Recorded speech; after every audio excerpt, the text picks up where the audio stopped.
Chemistry everyday series.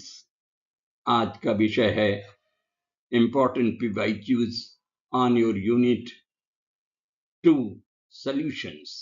Solutions के बारे में हम लोग colligative properties, freezing point, depression in freezing point, lowering in vapour pressure आदि के बारे में बात कर चुके हैं।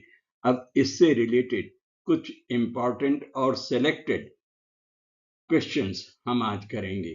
और ये क्वेश्चंस तो कई प्रकार के हो सकते हैं, लेकिन कुछ इम्पोर्टेंट क्वेश्चंस को हमने सेलेक्ट किया है आपके लिए।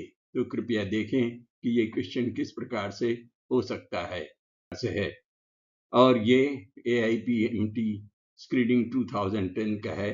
A solution of sucrose, molar mass तो दिया हुआ है 68.5 grams sucrose in 1000 grams of water was dissolved. Of freezing point of the solution obtained पूछा जा रहा है KF for water, that is freezing point constant, is given as 0.372 degrees Celsius. तो अब इसमें डिसॉल्व करने के बाद फ्रीजिंग पॉइंट जो होगा वो कितना होगा अगर इसका 68.5 ग्राम 1000 ग्राम्स में डिसॉल्व है। तो इसमें डेफिनेटली हमको कुछ कैलकुलेशन करना पड़ेगा, और वो कैलकुलेशंस इस प्रकार से है। हमें मालूम है delta TF is equal to KF into molality.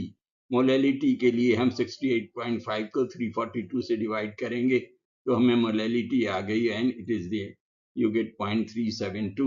Now delta TF is equal to T naught minus TS. T naught से मतलब है freezing point of the solvent, pure solvent, and freezing point of the solution in Kelvin scale. T capital T रहता है तो इसका मतलब ये होता है कि केल्विन स्केल में है, मतलब सेल्सियस में 273 जोड़ दें। तो अब इस प्रकार से अगर हमें, जो कि यहाँ पर सेंटीग्रेड में पूछा गया है, तो जोड़ने से भी कोई खास फर्क नहीं पड़ेगा। और हमने डेल्टा TF इस प्रकार से निकाला 0 - 0.372 degree Celsius, end of course it is negative, therefore the correct answer here is 1। और दूसरे ऑप्शन तो डेफिनेटली इसलिए गलत हैं, तो ऑप्शन 1 ही सही है इस केस में। अब आप देखिए दूसरा क्वेश्चन भी इंपॉर्टेंट क्वेश्चन है। An aqueous solution of 1 molar in KI, 1 molar 1 M KI का एक्वस सॉल्यूशन बनाया है। तो वेपर प्रेशर इनमें से 4 ऑप्शन दिया है, इनमें से किसके द्वारा बढ़ जाएगा? क्या पोटेशियम सोडियम क्लोराइड मिलाने से, या सोडियम सल्फेट उसमें मिला दिया जाए, या 1 मोलार पोटेशियम आयोडाइड मिला दिया जाए, या एडिशन ऑफ वाटर मिला दिया जाए। तो अब हमें मालूम है कि वेपर प्रेशर जो है it depends upon the surface area of the liquid, और सरफेस एरिया अगर हम किसी तरह से बढ़ा दें तो वेपर प्रेशर बढ़ जाएगा। दैट इज, अगर हम सोडियम क्लोराइड, सोडियम सल्फेट और पोटेशियम आयोडाइड, जैसा कि ऑप्शन 1, 2, 3 में है, अगर हम मिलाएंगे तो सरफेस एरिया तो और घट जाएगा, लेकिन अगर हम सॉल्वेंट मिला देंगे तो सरफेस एरिया बढ़ जाएगा। Therefore option 4 is the correct answer, और दूसरे ऑप्शंस डेफिनेटली गलत हैं। और इसी तरह से इसका एक्सप्लेनेशन देखें तो इस प्रकार से, जैसा कि मैंने बताया है, वो एक्सप्लेनेशन इस प्रकार से है। तो इसको आप विशेष रूप से समझ लें, और ये इम्पोर्टेंट है। यह है, जैसा कि मैंने बताया, ये सारे डिटेल्स यहाँ दिए हुए हैं, और इस प्रकार से है। If the molality of the dilute solution is doubled, the value of the molar depression constant will be, KF का वैल्यू अगर हमने मोलैलिटी बढ़ा दी डाइल्यूट सॉल्यूशन की, मान लीजिए 1 है, 1M है, 2M हम कर दें, 4M कर दें, या 0.5M कर दें, तो KF बदल जाएगा, दुगना हो जाएगा, आधा हो जाएगा, 3 गुना हो जाएगा, या अपरिवर्तित रहेगा। अब डेफिनेटली ये तो बहुत सीधा सा आंसर है। हमको मालूम है कि KF इज ए कांस्टेंट, ये कांस्टेंट है, इसका वैल्यू नहीं बदलेगा 100 and therefore our answer is option 4. Double भी नहीं होगा, आधा भी नहीं होगा और 3 गुना ट्रिपल भी नहीं होगा. That's there. अब और दूसरा क्वेश्चन अगर हम देखें तो वो किस प्रकार से है. अब the following 0.1m aqueous solution, which one will exhibit the largest freezing point depression? Of course, here is a typing mistake. WILL होना चाहिए. तो अब इसमें मान लीजिए 0.1m aqueous solution है, उसमें हम KCl मिला दें, पोटेशियम क्लोराइड मिला दें, या C6H12O6 जिसको हम बोलते हैं ग्लूकोज या फ्रक्टोज, वो मिला दें, या एल्यूमिनियम सल्फेट मिला दें, या पोटेशियम सल्फेट मिला दें, तो फ्रीजिंग पॉइंट डिप्रेशन किसका सबसे ज्यादा होगा.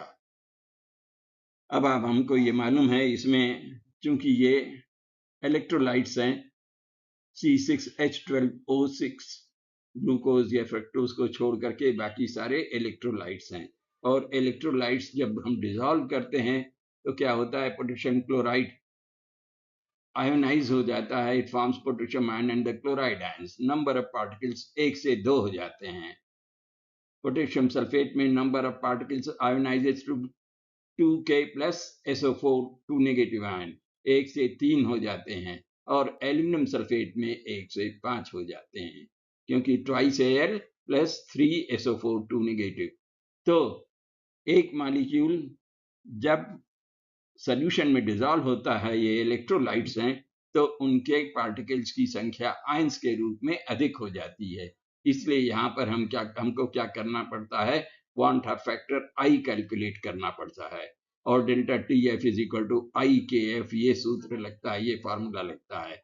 I is equal to total number of moles of the particles after dissociation and total number of moles of the particles before dissociation. Dissociation के बाद कितने पार्टिकल हो गए, number of moles, of course it's all the same, and number of moles of the particles before dissociation. तो इस प्रकार से अगर हम देखें तो KCl में I का वैल्यू 2 है, ग्लूकोज या फ्रक्टोज में तो कोई, क्योंकि ये इलेक्ट्रोलाइट नहीं है, इसका I का वैल्यू को कोई मतलब ही नहीं है, और पोटेशियम सल्फेट में I का वैल्यू 3 है, एल्यूमिनियम सल्फेट में ऑफ कोर्स 5 है. तो चूंकि 5 आयंस हो गए हैं, इसलिए I will be equal to 5/1, and therefore the correct answer for us is 3. Or because one molecule breaks into 5 ions, number of particles increases. Therefore, our correct answer, as we find, is 3. Other options, of course, are not correct in this case. अब इसके बाद और एक question हम करेंगे. अब वो इस प्रकार से है, देखिए. The freezing point depression constant of benzene is 5.12 Kelvin kg per mole. The freezing point depression of the molality non-electrolyte of benzene is. अब फ्रीजिंग पॉइंट डिप्रेशन पूछ रहा है तो बहुत सीधा सा क्वेश्चन है, और इसमें एक कैलकुलेशन भर करना पड़ेगा, delta TF is equal to KF into M, और जब हम वैल्यूज यहाँ सब्सटीट्यूट करेंगे तो you get 0.40K as the correct answer, और दूसरे answers definitely therefore are incorrect. तो इस प्रकार से हम क्वेश्चंस डाइल्यूट सॉल्यूशंस पर हम करते चले जा रहे हैं. Which of the following is dependent on temperature. ये भी बहुत अच्छा क्वेश्चन है और बहुत कॉमन सा है कि ये molarity, mole fraction, weight percentage temperature पर क्या डिपेंड करता है. मोलैरिटी नहीं करता, because it is the weight upon weight relation. Molarity is weight upon volume relation, और वॉल्यूम टेम्परेचर से परिवर्तित होता है.